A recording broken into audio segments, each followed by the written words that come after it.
Spoken English സീരീസിൻ്റെ മറ്റൊരു എപ്പിസോഡിലേക്ക് നിങ്ങൾക്കെല്ലാവർക്കും സ്വാഗതം. ഇന്ന് നമ്മൾ പഠിക്കാൻ പോകുന്ന റിപ്പോർട്ടഡ് സ്പീച്ചിനെ പറ്റിയാണ്. ആദ്യമായിട്ട് നമുക്ക് മനസ്സിലാക്കാം എന്താണ് റിപ്പോർട്ടഡ് സ്പീച്ച് എന്ന്. ഇപ്പോൾ ഞാൻ ഒരു കാര്യം പറയുകയാണ്, അത് നിങ്ങൾ കേട്ടു, അത് നിങ്ങളുടെ സുഹൃത്തിനോട് പറയുന്നു. അപ്പോൾ ഞാൻ പറഞ്ഞൊരു കാര്യം ഉദാഹരണം പറയുകയാണെങ്കിൽ ഞാൻ പറയുകയാണെങ്കിൽ എനിക്ക് ഒരു ജോലി കിട്ടി എന്ന് ഞാൻ പറയുന്നത് നിങ്ങൾ കേട്ടു. നിങ്ങൾ അതേ കാര്യം നിങ്ങളുടെ സുഹൃത്തിനോട് പറയുകയാണ്, എന്ത് പറഞ്ഞു? ജസ്റ്റിൻ പറഞ്ഞു അവനൊരു ജോലി കിട്ടിയെന്ന്. അങ്ങനല്ലേ നിങ്ങൾ പറയാൻ പോകുന്നത്. അപ്പോൾ തീർച്ചയായിട്ടും അതാണ് റിപ്പോർട്ടഡ് സ്പീച്ച്. നമുക്കൊരുപാട് സംശയങ്ങൾ ഉണ്ടാകുന്ന ഒന്നാണ്. അതുകൊണ്ട് തന്നെ ഞാൻ വളരെ വ്യക്തമായിട്ട് നിങ്ങൾക്ക് പറഞ്ഞു തരാം. എൻ്റെ പേര് ജസ്റ്റിൻ തോമസ്. നമുക്ക് തുടങ്ങാം. ആദ്യമായിട്ട് ഞാനിവിടെ ഒരു ഉദാഹരണമായിട്ട് പറഞ്ഞിരിക്കുന്നത് ജേക്കബ് പറയാണ് I am not feeling well. I am not feeling well എന്ന് പറഞ്ഞാൽ അതിൻ്റെ അർത്ഥം എനിക്ക് സുഖമില്ല എന്ന് പറഞ്ഞാൽ എനിക്ക് എന്തോ ഒരു അസുഖമുണ്ടോ എന്ന് തോന്നുന്നു. അതിനാണ് I am not feeling well എന്ന് പറഞ്ഞാൽ എനിക്കൊരു അസുഖമുണ്ട്. നമുക്കിപ്പോൾ ഉദാഹരണം പറയുകയാണെങ്കിൽ നിങ്ങൾ പറയുകയാണെങ്കിൽ നിങ്ങൾക്ക് പനിയുണ്ട്, അപ്പോൾ നിങ്ങൾക്ക് എന്ത് പറയാൻ പറ്റും? I am not feeling well എന്ന് നമുക്ക് തീർച്ചയായിട്ടും പറയാൻ പറ്റും. അപ്പോൾ I am not feeling well എന്ന് ജേക്കബ് പറയുകയാണ്. അത് ശ്രീരാജ് എന്ന് പറഞ്ഞ വ്യക്തി അത് കേട്ടു. എന്നിട്ട് അത് അവൻ എന്ത് ചെയ്യുകയാണ്? അവൻ സിറാജിനോട് പറയുകയാണ്. നിങ്ങൾ ശ്രദ്ധിച്ചു നോക്കി. അപ്പോൾ ശ്രീരാജ് എന്ത് കേട്ടു? ജേക്കബ് പറയുന്നത് കേട്ടു. എന്ത് പറയുന്നത് കേട്ടു? I am not feeling well. ഈ കേട്ട കാര്യം ശ്രീരാജ് സിറാജിനോട് പറയുകയാണ്. അപ്പോഴെങ്ങനെ പറയാൻ പറ്റും? നമുക്ക് രണ്ട് രീതിയിൽ പറയാൻ പറ്റും. ആദ്യമായിട്ട് നമുക്ക് ശ്രദ്ധിക്കാം ഡയറക്റ്റ് സ്പീച്ച്. റിപ്പോർട്ടഡ് സ്പീച്ചാണ് നമ്മൾ പഠിക്കുന്നത്, എനിക്കറിയാം. എങ്കിലും നമുക്ക് പല രീതിയിൽ ഇത് പറയാൻ പറ്റും. ഒരു രീതി എങ്ങനെയാണെന്ന് ചോദിച്ചാൽ പറയാൻ പറ്റും, ശ്രീരാജിന് പറയാൻ പറ്റും, Jacob said I am not feeling well എന്ന് നമുക്ക് തീർച്ചയായിട്ടും പറയാൻ പറ്റും. അപ്പോൾ എന്താണ്? ജേക്കബ് പറഞ്ഞു I am not feeling well. ആ പറഞ്ഞ അതേ കാര്യം എന്താണ് ഒന്നുകൂടെ പറയുന്നു. അത് നമുക്ക് തീർച്ചയായിട്ടും പറയാവുന്നൊരു കാര്യമാണ്. ഇനി മറ്റൊരു രീതിയിൽ നമുക്ക് എങ്ങനെ പറയാം? അതിനാണ് റിപ്പോർട്ടഡ് സ്പീച്ച് എന്ന് പറയുന്നത്. എങ്ങനെയാണ് പറയുന്നത്? Jacob said that he was not feeling well. അപ്പോൾ എന്താണ് പറഞ്ഞത്? Jacob said that he was not feeling well. ഇനി നിങ്ങൾ ശ്രദ്ധിക്കുക, ഇവിടെ എന്തൊക്കെ വ്യത്യാസങ്ങൾ വന്നു? സെഡ് ദാറ്റ് വന്നു അല്ലേ? അതിനുശേഷം എന്ത് വ്യത്യാസം വന്നു? ഐ എന്നുള്ളത് ഹീ ആയി. തീർച്ചയായിട്ടും ഐ എന്നുള്ളത് എന്തായി? ഹീ ആയി. ഇനി ആം എന്നുള്ളത് എന്തായി? വാസായി. കാരണം എന്താണ്? ഇപ്പോഴീ ശ്രീരാജ് കേട്ടൊരു കാര്യം എന്താണ്? അത് കഴിഞ്ഞുപോയി അല്ലേ? അതുകൊണ്ടാണ് എന്താണ് ആം എന്നുള്ളത് വാസായി. ബാക്കി വ്യത്യാസങ്ങളൊന്നുമില്ല. അപ്പോഴെന്താണ്? Jacob said that he was not feeling well. അപ്പോൾ നിങ്ങൾക്കിത് മനസ്സിലായില്ല എന്ന് ഞാൻ കരുതുകയാണ്. കാരണം ഞാൻ ഇതിനെപ്പറ്റി നിങ്ങൾക്ക് എക്സ്പ്ലെയിൻ ചെയ്തില്ല, ജസ്റ്റ് ഒരു എക്സാമ്പിൾ മാത്രമേ ഞാൻ പറഞ്ഞുള്ളൂ. അപ്പോൾ നമുക്ക് ഇത് ഡീറ്റെയിൽഡായിട്ടൊന്ന് നോക്കാം, എങ്ങനെയാണ് ഇത് ഉണ്ടാക്കുന്നതെന്ന്, റിപ്പോർട്ടഡ് സ്പീച്ച് ഉണ്ടാക്കുന്നതെന്ന് നമുക്ക് തീർച്ചയായിട്ടും നോക്കാവുന്നതാണ്. അപ്പോൾ നിങ്ങൾക്ക് ഇത് വളരെയധികം ഉപയോഗം വരുന്ന ഒന്നാണ്. കാരണം നമ്മുടെ ജീവിതത്തിൽ ഇത് ഒത്തിരി തവണ നമ്മൾ ഇംഗ്ലീഷ് സംസാരിക്കുന്ന സമയത്ത് നമ്മളിത് ഉപയോഗിക്കുന്നത്. അപ്പോൾ നമുക്ക് തീർച്ചയായിട്ടും ശ്രദ്ധിക്കാം അപ്പോൾ ഇതെങ്ങനെ ഉണ്ടാക്കാമെന്നുള്ളത്. ആദ്യമായിട്ട് നിങ്ങൾ നോക്കുക, റിപ്പോർട്ടഡ് സ്പീച്ചിൽ പറഞ്ഞ കാര്യങ്ങളെല്ലാം പാസ്റ്റായിട്ട് മാറുന്നു. ഒരാൾ പറഞ്ഞ കാര്യം നമ്മൾ കേട്ടിട്ട് മറ്റൊരാളോട് പറയുകയാണ് അല്ലേ? അപ്പോഴെന്ത് സംഭവിക്കുന്നു? ഈ പറഞ്ഞ കാര്യം എന്താവുന്നു? പാസ്റ്റായിട്ട് മാറുന്നു എന്നുള്ളത് നമുക്ക് മനസ്സിലാക്കേണ്ട ഒന്നാണ്. അപ്പോഴും നമുക്ക് ശ്രദ്ധിക്കാം എങ്ങനെയാണ് മാറുന്നത്. അപ്പോൾ ഈസ് ആമ എന്നുള്ളത് വാസായിട്ട് മാറുന്നു. ഇനി ആർ എന്നുള്ളത് എന്താവുന്നു? വേറാകുന്നു.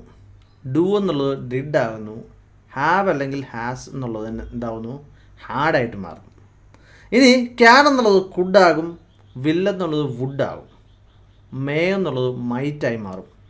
ഇനി വാണ്ട് എന്നുള്ളത് വാണ്ടഡായി മാറും. അതായത് ഞാൻ ചെറിയൊരു ഉദാഹരണം കൊടുത്തിരിക്കുകയാണ്. ഈ വാണ്ടും വാണ്ടഡ് എന്ന് പറഞ്ഞാൽ ഇപ്പോൾ ഒരെണ്ണം പ്രസൻറ്റ് ടെൻസ് ആണ്, അത് പാസ്റ്റ് ടെൻസിലേക്ക് മാറി. വാണ്ടിൻ്റെ പാസ്റ്റ് ടെൻസ് ആണ് വാണ്ടഡ്. അതുപോലെ നോയുടെ പാസ്റ്റ് ടെൻസ് എന്താണ്? ന്യൂ. അപ്പോൾ ഞാൻ പറയാൻ ഉദ്ദേശിച്ചത് എന്താണെന്ന് ചോദിച്ചാൽ പ്രസൻറ്റ് ടെൻസിലുള്ളതെല്ലാം പാസ്റ്റ് ടെൻസിലേക്കായിട്ട് മാറുന്നു. അതാണ് ഞാൻ ഉദ്ദേശിച്ചത്. ഇനിയിപ്പോൾ പാസ്റ്റ് ടെൻസിലുള്ള ഒരു സാധനം പാസ്റ്റ് ടെൻസിൽ തന്നെ നിലനിൽക്കും. അപ്പോൾ നമുക്കതിനെപ്പറ്റി വിശദമായിട്ട് നോക്കാവുന്നതാണ്. അപ്പോൾ ന്യൂ എന്നുള്ളത് ന്യൂ ആയിട്ട് തന്നെ നിൽക്കും. ഇനിയിപ്പോൾ ഡിഡിൻറ്റ് എന്ന് പറഞ്ഞാൽ ഇല്ല എന്ന് നമ്മൾ സിമ്പിൾ പാസ്റ്റ് ടെൻസിൽ പറയണം. ആ ഡിഡിൻറ്റ് എന്ത് ചെയ്യും? അതുപോലെ തന്നെ നിൽക്കും. അപ്പോൾ അതായത് എന്താണ് പറഞ്ഞത്? പാസ്റ്റ് ആയിട്ടുള്ളത് പാസ്റ്റായിട്ട് തന്നെ നിൽക്കും. അപ്പോൾ പക്ഷേ അല്ലാതെയും ഉപയോഗിക്കാറുണ്ട് ഇംഗ്ലീഷിൽ. അതേതാണ്? പാസ്റ്റ് ടെൻസിൽ വേണമെങ്കിൽ പാസ്റ്റ് പെർഫെക്റ്റ് ടെൻസിലേക്ക് മാറ്റാവുന്നതാണ്. നമ്മളിപ്പോഴെന്ത് ചെയ്തു? ഇപ്പോഴേ പ്രസൻറ്റ് ടെൻസ് പാസ്റ്റ് ടെൻസ് ആക്കി. അതുപോലെ തന്നെ പാസ്റ്റ് ടെൻസ് വേണമെങ്കിൽ നമുക്ക് എന്തിലേക്ക് മാറ്റാവുന്നതാണ്? പാസ്റ്റ് പെർഫെക്റ്റ് ടെൻസിലേക്ക് മാറ്റിയും പറയാവുന്നതാണ്. ഇനിയിപ്പോഴങ്ങനെ മാറ്റിയില്ലെങ്കിലും കുഴപ്പമില്ല. പാസ്റ്റ് ടെൻസ് ആയിട്ട് തന്നെ നിന്നാൽ മതി, അതിന് കുഴപ്പമൊന്നുമില്ല. ഇനിയിപ്പോൾ മറ്റൊരു കാര്യം എന്താണ് നമ്മൾ ശ്രദ്ധിക്കേണ്ടത്, ഇപ്പോൾ ഐ എന്നുള്ളത് എന്താവും, ഹീ അല്ലെങ്കിൽ ഷീ ആയിട്ട് മാറും. ഇപ്പോൾ ഞാനിപ്പോൾ പറഞ്ഞ കാര്യം നിങ്ങൾ കേട്ടിട്ട് പറയുകയാണെങ്കിൽ അവൻ പറഞ്ഞെന്നല്ലേ പറയത്തുള്ളൂ, അല്ലാതെ ഞാൻ പറഞ്ഞല്ലോ, അവൻ പറഞ്ഞത്. അപ്പോൾ ഈ ഐ എന്നുള്ളത് വേണമെങ്കിൽ ഒരു പെണ്ണാകാം ഒരു ആണാകാം, അതുകൊണ്ട് തന്നെ ഹീ ആകാം ഷീ ആകാം. ഇനിയിപ്പോൾ വി എന്നുള്ളത് നമ്മൾ എന്നുള്ളത് വേറൊരാൾ പറയുമ്പോൾ അവർ എന്ന് പറയും അല്ലേ, അപ്പോഴങ്ങനെ വെള്ളം മാറാവുന്നതാണ്. ഇനി യു എന്നുള്ളത് മീ ആയിട്ട് മാറും. ഓക്കെ, ഇനിയിപ്പോഴേ ശ്രദ്ധിക്കാം, കാരണം നമുക്ക് ഇതിൻ്റെ ചില ഉദാഹരണങ്ങൾ ശ്രദ്ധിക്കാവുന്നതാണ്. ഞാൻ ഉദ്ദേശിക്കുന്നത് ഇപ്പോൾ നിങ്ങൾ ശ്രദ്ധിക്കേണ്ട ഒരു കാര്യം, നമ്മൾ ആ സെക്കൻഡ് പാർട്ടാണ് ഞാൻ പറയാൻ വേണ്ടി പോകുന്നത്. അതായത് ഐ ആം എ ടീച്ചർ എന്ന് പറഞ്ഞാൽ റിപ്പോർട്ടഡ് സ്പീച്ചിലേക്ക് വരുമ്പോൾ he was A teacher. Okay, ഇപ്പോൾ അതെങ്ങനെയാണ് പൂർണ്ണമായിട്ട് പറയുന്നതല്ല, ഞാൻ ഇപ്പോഴാ സെൻറ്റൻസിൻ്റെ ഒരു ഭാഗം മാത്രമാണ് ഈ എക്സാമ്പിളിൽ കൊടുത്തിരിക്കുന്നത്. I am going home, he was going home. We are farmers, they were farmers എന്നായി മാറും. പൂർണ്ണമായ സെൻറ്റൻസ് അല്ല, അതിപ്പോൾ ഒരാൾ പറഞ്ഞ കാര്യമാണെങ്കിൽ, ഇപ്പോൾ ഉദാഹരണം ജേക്കബ് പറഞ്ഞാൽ Jacob said that he was A teacher എന്ന് മാറും. അപ്പോൾ ഐ ആം ഗോയിങ് ഹോം എന്ന് ജേക്കബ് പറയാണ്, അപ്പോഴെന്താണ് മൊത്തത്തിലാകുന്നത്, ജേക്കബ് സെഡ് ദാറ്റ്, അത് മാറുന്നില്ല, ജേക്കബ് സെഡ് ദാറ്റ് എന്നുള്ള അതുപോലെ തന്നെ നിൽക്കും, ഹി വാസ് ഗോയിങ് ഹോം എന്നായി മാറും. Okay, we are farmers. ഇപ്പോൾ ജേക്കബിൻ്റെ കൂടെ 10 പേര് എന്നിട്ട് പറയുന്നത് വി ആർ ഫാർമേഴ്സ്. അപ്പോൾ നമ്മളത് കേട്ടിട്ട് പറയും, they said they were farmers എന്ന് നമുക്ക് വേണമെങ്കിൽ പറയാം. ഇനിയിപ്പോൾ വി ആർ വാച്ചിങ് മൂവി എന്നുള്ളത് വി വെയർ വാച്ചിങ് മൂവി. ഇനിയിപ്പോൾ നിങ്ങൾ ശ്രദ്ധിക്കുക, ഈ ആം എന്നുള്ളത് വാസായി മാറുമെന്ന് നമുക്ക് ശ്രദ്ധിച്ചപ്പോൾ മനസ്സിലായി. ഐ ആം എ ടീച്ചർ എന്നുള്ളത് ഹി വാസ് എ ടീച്ചർ എന്നായി. അപ്പോൾ നിങ്ങൾ ശ്രദ്ധിക്കേണ്ട ഒരു കാര്യം എന്താണ്, ഈ ആം എന്നുള്ളത് നമ്മൾ ഇംഗ്ലീഷിൽ 2 രീതിയിൽ ഉപയോഗിക്കും. ഞാൻ ആകുന്നു എന്ന് പറയാൻ വേണ്ടി ഉപയോഗിക്കും, അതൊരു വെർബായിട്ടാണ് ഉപയോഗിക്കുന്നത്. ഐ ആം എ ടീച്ചർ എന്ന് പറയുമ്പോൾ ഞാൻ ഒരു ടീച്ചർ ആകുന്നു എന്നുള്ളതാണ്. അപ്പോൾ അത് അവിടെ ഒരു വെർബായിട്ടാണ് ഉപയോഗിച്ചിരിക്കുന്നത്. ഞാൻ അതിനെപ്പറ്റി നിങ്ങൾക്ക് പറഞ്ഞു തന്നാണ്. ഈ സാം ആർ വാസ് വെയർ ബീൻ എന്നുള്ളത് നമ്മളൊരു സെക്ഷൻ പഠിച്ചതാണ്, ഒരു ചാപ്റ്റർ പഠിച്ചതാണ്. അപ്പോൾ അതിനോട് നമ്മൾ പഠിച്ചാണ്. ഇവിടെ ആം എന്താണ് വന്നിരിക്കുന്നത്, ഒരു വെർബായിട്ടാണ്. പക്ഷേ സെക്കൻഡ് സെൻറ്റൻസ് നോക്കി, ഐ ആം ഗോയിങ് ഹോം എന്നുള്ളത്, ഐ ആം ഗോയിങ് ഹോം. അപ്പോൾ ഗോയിങ് ഹോം എന്നുള്ളത് നമുക്ക് മറ്റ് എന്തെല്ലാം ആകാം, ഐ ആം ഡ്രിങ്കിങ് വാട്ടർ എന്നാകാം. അപ്പോൾ ഞാൻ അതുകൊണ്ടാണ് ബ്രാക്കറ്റിലിട്ടിരിക്കുന്നത് ഐ ആം ഗോയിങ് ഹോം എന്നുള്ളത്. അവിടെ ആമിന് അർത്ഥമൊന്നുമില്ല, ശ്രദ്ധിക്കുക. കാരണം എന്താണ്, അത് ടെൻസിൻ്റെ പാർട്ടായിട്ടാണ് വന്നിരിക്കുന്നത്, പ്രസൻറ്റ് കണ്ടിന്യൂസ് ടെൻസ് ആയിട്ടാണ് വന്നിരിക്കുന്നത്. അതുകൊണ്ട് തന്നെ ആ ആമിന് അർത്ഥമൊന്നുമില്ല, പക്ഷേ ആം എന്തായി മാറും, വാസായിട്ട് മാറും. ഇനി വി ആർ ഫാർമേഴ്സ് എന്ന് പറഞ്ഞാൽ അവിടെ ആർ എന്നുള്ളത് ഞങ്ങൾ ഫാർമേഴ്സ് ആണ്. അപ്പോൾ ആ ആറ് ഒരു വെർബായിട്ടാണ് വന്നിരിക്കുന്നത്. അപ്പോൾ വി വെയർ ഫാർമേഴ്സ് എന്നാണ് വരുന്നത്. പിന്നെ വി ആർ വാച്ചിങ് മൂവി, ആ സ്ഥലത്ത് ആറിന് അർത്ഥമൊന്നുമില്ല, അത് ടെൻസിൻ്റെ കൂടെയാണ് വരുന്നത്. അപ്പോൾ അവിടെ വെർബായിട്ട് വാച്ചിങ് ആണ് വന്നിരിക്കുന്നത്. നിങ്ങൾ ശ്രദ്ധിക്കേണ്ട ഒരു കാര്യമാണ്, നമ്മൾ നേരത്തെ പഠിച്ചതാണ്. ഇപ്പോൾ നിങ്ങൾ ഇത് പഠിക്കുന്നതിന് മുമ്പ് തീർച്ചയായിട്ടും പുറകിലുള്ള ചാപ്റ്ററുകളൊക്കെ നിങ്ങൾ പഠിക്കുക, അല്ലെങ്കിൽ നിങ്ങൾക്ക് ചിലപ്പോൾ സംശയം ഉണ്ടാകാനുള്ള ചാൻസ് ഉണ്ട്. നമ്മൾ വളരെ വിശദീകരിച്ച് എല്ലാം പറഞ്ഞതാണ്, അതുകൊണ്ട് നിങ്ങൾ ശ്രദ്ധിക്കുക. ഇനിയിപ്പോൾ ഐ ഡോണ്ട് നോ തമിഴ് എന്ന് പറഞ്ഞാൽ എനിക്ക് തമിഴ് അറിയില്ല. അപ്പോൾ എന്താണ്, ഡോണ്ട് എന്നുള്ളത് എന്തിലേക്ക് മാറും, ഡിഡായി മാറും. So I didn't know, he didn't know Tamil എന്ന് വരും. അപ്പോഴെങ്ങനെയാണ്, ഇപ്പോഴും ഉദാഹരണം ഒരാൾ പറയാണ്, ഇപ്പോൾ അരുൺ പറയാണ് ഐ ഡോണ്ട് നോ തമിഴ് എന്ന് നമ്മൾ കേട്ടിട്ടുണ്ടാവുമെന്ന്, Arun said that he didn't know Tamil എന്ന് മാറും. ഇനിയിപ്പോൾ ഐ ഹാവ് എ കാർ എന്ന് ഞാൻ പറയാണ്, അപ്പോൾ ഹീ ഹാഡ് എ കാർ. അപ്പോൾ എങ്ങനെ പറയും, Arun said that he had A car. അപ്പോൾ അരുൺ എന്ന് പറയണം ഐ ഹാവ് എ കാർ. അപ്പോൾ നമ്മൾ കേട്ടിട്ട് മറ്റൊരാളോട് പറയുമ്പോഴേ എങ്ങനെ വരും എന്നുള്ളതാണ്. ഇപ്പോൾ ഞാൻ അതിൻ്റെ ഉദാഹരണങ്ങൾ കൊടുത്തിട്ടുണ്ട് ഇവിടെ, ജസ്റ്റ് നിങ്ങൾക്കൊന്ന് മനസ്സിലാകാൻ വേണ്ടി. I have bought a car, ഇവിടെ ഐ ഹാവ് എ കാർ എന്നുള്ളത് ഹാവ് ഒരു വെർബായിട്ടാണ് വന്നിരിക്കുന്നത്, എനിക്കൊരു കാർ ഉണ്ട് എന്നുള്ളത്. പക്ഷേ I have bought a car എന്ന് പറഞ്ഞാൽ പ്രസൻറ്റ് പെർഫെക്റ്റ് ടെൻസ് ആണ്, അതിന് ഹാവിന് അർത്ഥമൊന്നുമില്ല, നമ്മൾ പഠിച്ചാണ്. അപ്പോൾ എന്താണെങ്കിലും ഹാവ് എന്തായി മാറും, ഹാഡായിട്ട് മാറും. So he had bought a car എന്ന് വരും. പിന്നെ ഇപ്പോൾ can do it, I can do it എന്നുള്ളതിന് എന്ത് വരും, ഹീ കുഡ് ഡു ഇറ്റ് എന്ന് വരും. I will buy a car, he would buy a car എന്ന് വരും. I want some money, he wanted some money. I know you, he knew me. അപ്പോൾ you എന്നുള്ളത് me ആയി മാറും. ഇനിയിപ്പോൾ I didn't watch that movie എന്നുള്ളത് എന്താകും, he didn't watch that movie എന്നായി മാറുന്നതാണ്. ഇനിയിപ്പോൾ നിങ്ങൾക്ക് ഇനിയും മനസ്സിലായില്ലെന്നുണ്ടെങ്കിൽ ഞാൻ കുറച്ചും കൂടി വിശദീകരിച്ച് ഇതിനെപ്പറ്റി പറയാവുന്നതാണ്. അപ്പോൾ നമുക്ക് ശ്രദ്ധിക്കാം. ഇപ്പോൾ അരുൺ എന്ന് പറയുകയാണ്, അരുൺ പറയുന്ന കുറച്ച് സെൻറ്റൻസുകളാണ്. അരുൺ പറഞ്ഞു, നമ്മൾ നോക്കുക. അരുൺ പറഞ്ഞെന്താണ്, I will buy a new car, I am going home, I will call you later, I want to go to Goa, I didn't like that movie. ഇത്രയും കാര്യങ്ങൾ അരുൺ ഇരുന്ന് പറഞ്ഞു. നമ്മളിത് കേട്ടു. ഇനി നമ്മൾ മറ്റൊരാളോട് പറയുകയാണ്. ഇപ്പോൾ ഉദാഹരണം, ഞാനിരുന്ന് കേട്ടു, അപ്പോൾ ഞാൻ നിങ്ങളോട് പറയുകയാണ് എങ്കിൽ എങ്ങനെയായിരിക്കും ഇത് പറയുന്നത്? അരുൺ പറയുകയാണ്, അതിന് എൻ്റെ അപ്പുറത്ത് നിന്ന് പറഞ്ഞുകൊണ്ടിരിക്കുകയാണ്. അപ്പോൾ ഞാനത് കേട്ടിട്ട് അതേപടി നിങ്ങളോട് പറയുകയാണ്. അതിനാണ് റിപ്പോർട്ട് സ്പീച്ച് എന്ന് പറയുന്നത്. അപ്പോഴേ നമുക്ക് ശ്രദ്ധിക്കുക എങ്ങനെ പറയാമെന്നുള്ളത്. എന്താണ് പറഞ്ഞത്? I will buy a new car എന്ന് പറഞ്ഞ കാര്യം ഞാൻ നിങ്ങളോട് പറയുകയാണ്. Arun said that he would buy a new car. അപ്പോൾ അരുൺ പറഞ്ഞു അവൻ ഒരു കാർ വാങ്ങിക്കും എന്നുള്ളതാണ്. അപ്പോൾ ഹീ വുഡ് എന്നുള്ളത് അവിടെ വന്നു, കാരണം വില്ല് വുഡായി മാറി. പുറകിൽ നമ്മൾ കണ്ടതാണ്. നിങ്ങൾക്ക് സംശയം ഉണ്ടെങ്കിൽ ഞാൻ ഒന്ന് പുറകിലേക്ക് മാറ്റി നിങ്ങളെ കാണിക്കാവുന്നതാണ്. ശ്രദ്ധിക്കുക, കണ്ടോ, വില്ല് എന്നുള്ളത് വുഡായിട്ട് മാറി. അപ്പോഴങ്ങനെയാണ് നമുക്ക് വന്നിരിക്കുന്നത്. ഇനി അല്ലെങ്കിൽ നമുക്ക് എങ്ങനെ പറയാം? Arun side I will buy a new car എന്ന് നമുക്ക് സിമ്പിളായിട്ട് പറഞ്ഞാൽ മതി. കാരണം അരുൺ സെഡ് എന്ന് പറഞ്ഞിട്ട് അരുൺ എന്താണ് പറഞ്ഞത് അതേപടി അങ്ങ് പറഞ്ഞു വെച്ചാൽ മതി. ഇനിയിപ്പോഴേ ഐ ആം ഗോയിങ് ഹോം എന്ന് അരുൺ പറഞ്ഞു. അതിന് നമുക്ക് എന്ത് പറയാം? അരുൺ സെഡ് ദാറ്റ് ഈ വാസ് ഗോയിങ് ഹോം.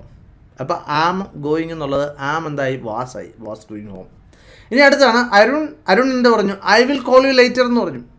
അപ്പോൾ ഐ വിൽ എന്നുള്ളത് വുഡായി മാറും, യു എന്നുള്ളത് മീ ആയിട്ട് മാറും. നമ്മൾ പുറകിൽ പഠിച്ചാണ്. അപ്പോഴെന്ത് പറഞ്ഞു? Arun said that he would call me later. Arun എന്നോട് പറഞ്ഞ കാര്യം എന്താണ്? I will call you later എന്നാണ്. അപ്പോൾ റിപ്പോർട്ട് സ്പീച്ചിൽ ഞാൻ നിങ്ങളോട് പറയപ്പെടുന്നതാണ് Arun said that he would call me later. ഇനി അരുൺ എന്താണ് പറഞ്ഞത്? I want to go to Goa. അപ്പോഴെന്താ പറഞ്ഞത്? Arun said that he wanted to go to Goa. എന്താണ്? വാണ്ട് എന്നുള്ളത് വാണ്ടഡായി മാറി. ഇനിയിപ്പോൾ അരുൺ എന്താണ് പറഞ്ഞത്? I didn't like that movie എന്നങ്ങനെ പറയാൻ പറ്റും? Arun said that he didn't like that movie എന്ന് മാറുന്നതാണ്. ഇനി അരുൺ ഇത്രയും മാത്രമല്ല പറഞ്ഞ്, അരുൺ കുറച്ച് കൂടുതൽ കാര്യങ്ങളുണ്ട് പറഞ്ഞിട്ടുണ്ട്. അപ്പോൾ നമുക്ക് നോക്കാം. അരുൺ എന്താണ് പറഞ്ഞത്? I don't know computer programming or C programming. Okay, Arun എന്താണ് പറഞ്ഞത്? അരുൺ പറഞ്ഞത് എന്താണ്? Treesa has bought a new car. ഇനി I can't come to the birthday party on this Sunday എന്ന് പറഞ്ഞു. Okay, I got up at 7 o'clock this morning. Today എന്ന് പറയുന്നതിനേക്കാൾ better this morning എന്ന് പറയുന്നതാണ്. അപ്പോൾ അരുൺ ഇത്രയും കാര്യങ്ങൾ പറഞ്ഞു. ഇനി ഞാനിത് കേട്ടു, ഞാൻ നിങ്ങളോട് പറയാണ് റിപ്പോർട്ടഡ് സ്പീച്ചിൽ. അപ്പോഴെങ്ങനെയാണ് പറയുന്നത്?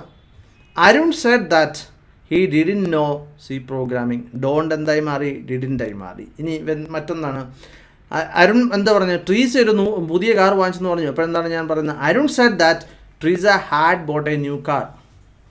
ഇനി അതുപോലെ തന്നെ അരുൺ എന്താണ് പറഞ്ഞത്? I can't come to the birthday party on this Sunday. ഇനി ഞാൻ പറയണത്, അപ്പോൾ നിങ്ങളാണ് ബർത്ത്ഡേ പാർട്ടി സംഘടിപ്പിച്ച് ഞാൻ നിങ്ങളോട് പറയണം അരുണിനോട് പറഞ്ഞു അവന് വരാൻ പറ്റില്ല. അപ്പോൾ എങ്ങനെ പറയും? Arun said that he couldn't come to the birthday party this Sunday. കാണ്ടെന്ന് പറഞ്ഞാൽ കഴിയില്ല എന്നുള്ളതാണ്. അപ്പോഴത് റിപ്പോർട്ട് സ്പീച്ചിലേക്ക് മാറി, കുഡിൻറ്റ് എന്നായി മാറി. ഇനി അരുൺ എന്താണ് പറഞ്ഞത്? I got up at 7 o'clock this morning എന്ന് പറഞ്ഞാൽ ഇന്ന് ഞാൻ 7 മണിക്ക് എഴുന്നേറ്റു എന്നാണ് അരുൺ പറഞ്ഞത്. ഞാൻ നിങ്ങളോട് പറയണത് അരുൺ ഇന്ന് 7 മണിക്ക് എഴുന്നേറ്റെന്ന് അവൻ പറഞ്ഞു എന്നങ്ങനെ പറയും. Arun said that he got up at 7 o'clock this morning. ഇവിടെ വ്യത്യാസം വന്നില്ല. എന്തുകൊണ്ടാണ്? പാസ്റ്റ് ടെൻസ് ആയിട്ട് തന്നെ നിൽക്കും. ഞാൻ നിങ്ങളോട് പറഞ്ഞു അതിന് വ്യത്യാസം വരത്തില്ല. ഇനിയിപ്പോഴത് നിങ്ങൾക്ക് പാസ്റ്റ് പെർഫെക്റ്റ് ടെൻസ് ആക്കി മാറ്റി വേണമെങ്കിലും ഉപയോഗിക്കാം. പക്ഷേ അതിൻ്റെ ആവശ്യമുണ്ടോ? എങ്ങനെ പറയണം? Arun said that he had got up at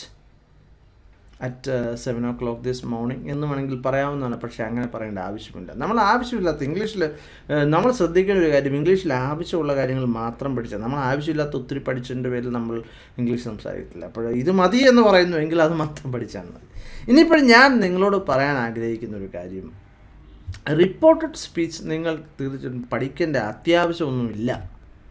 അപ്പോൾ നമുക്ക് എങ്ങനെ പറയാം? ഉദാഹരണം പറയുകയാണെങ്കിൽ ഇവിടെ അരുൺ പറയുകയാണ് I will buy a new car. Arun പറഞ്ഞു. ഈ സംഭവം കേട്ട സിറാജിനോട് പറയുകയാണ് അരുൺ പറഞ്ഞു അവനൊരു പുതിയ കാർ വാങ്ങിക്കും എന്ന്. അപ്പോഴേ നമ്മൾ എന്ത് ചെയ്താൽ മതി? സിമ്പിളായിട്ട് ഇങ്ങനെ അങ്ങ് പറയാൽ മതി. Arun said I will buy a new car എന്ന് പറഞ്ഞാൽ അരുൺ പറഞ്ഞു അവനൊരു പുതിയ കാർ വാങ്ങിക്കും എന്നവൻ പറഞ്ഞു എന്ന് ആ അരുൺ പറഞ്ഞ അതേ വാചകം നമ്മൾ പറഞ്ഞാൽ മതി. അരുൺ സെഡ് എന്ന് മാത്രം കൂടുതൽ ചേർത്താൽ മതി. അപ്പോൾ നമ്മൾ ഹീ വുഡ് എന്ന് പറയേണ്ട ആവശ്യമില്ല. ഇങ്ങനെ പറഞ്ഞാൽ Arun said I will buy a new car എന്ന് മാത്രം പറഞ്ഞാൽ മതി. അപ്പോൾ നിങ്ങൾക്ക് റിപ്പോർട്ടഡ് സ്പീച്ച് പഠിക്കേണ്ട അത്യാവശ്യമൊന്നുമില്ല. നമ്മൾ ജസ്റ്റ് അതേപടി തന്നെ പറഞ്ഞാൽ മതി. പക്ഷേ അരുൺ സെഡ് അല്ലെങ്കിൽ ഹീ സെഡ് ദേ സെഡ് എന്നങ്ങനെ പറഞ്ഞാൽ മാത്രം മതി. അപ്പോൾ നിങ്ങൾക്ക് ഈ സെക്ഷൻ പ്രയോജനപ്പെട്ടു എന്ന് ഞാൻ കരുതുകയാണ്. തീർച്ചയായിട്ടും നിങ്ങൾക്ക് ഇഷ്ടപ്പെട്ടെന്നുണ്ടെങ്കിൽ നിങ്ങൾ ലൈക്ക് ചെയ്യുക. നിങ്ങൾ അങ്ങനെ ആണ് എനിക്ക് മനസ്സിലാകുന്നത് നിങ്ങൾക്കിത് ഇഷ്ടപ്പെടുന്നുണ്ടെന്നുള്ളത്. അതുപോലെ തന്നെ നിങ്ങളുടെ സുഹൃത്തുക്കൾക്ക് ഇത് ഷെയർ ചെയ്യുക. ഇത് ഒരുപാട് പ്രയോജനമുള്ളതാണ്. അപ്പോൾ അതുപോലെ തന്നെ നമ്മൾ ഒരുപാട് ചാപ്റ്ററുകൾ പുറകിൽ പഠിച്ചതാണ്. അപ്പോൾ മറ്റൊരു വീഡിയോയുമായിട്ട് വീണ്ടും കാണാം. Thank you very much for watching and God bless you.